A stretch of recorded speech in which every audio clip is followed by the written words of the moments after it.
When talking about a frame or the act of framing, many people simply think about the metal, wood, or plastic objects surrounding their favorite photographs or pieces of artwork. A frame, however, can be much more than that. A frame can be a schema of interpretation, a way in which we look at or think about a particular object.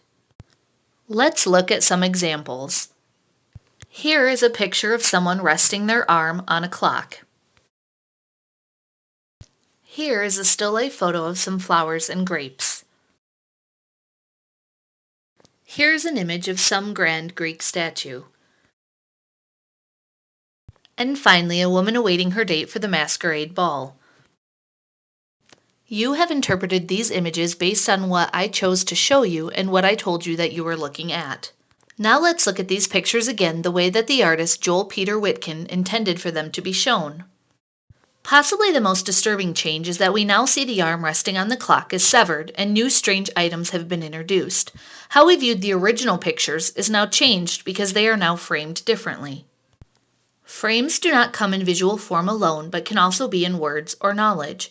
What if I were to tell you that the arm is an actual human arm, and the head and the woman in the background are all actual dead people? Witkin is known for taking dead human bodies and deconstructing them in his art. How something is framed is important when it comes to how the audience will interpret the image. Framing takes this image of fruit into an elaborate headdress, and now, knowing what we know about Witkin's, a headdress for an actual dead human head.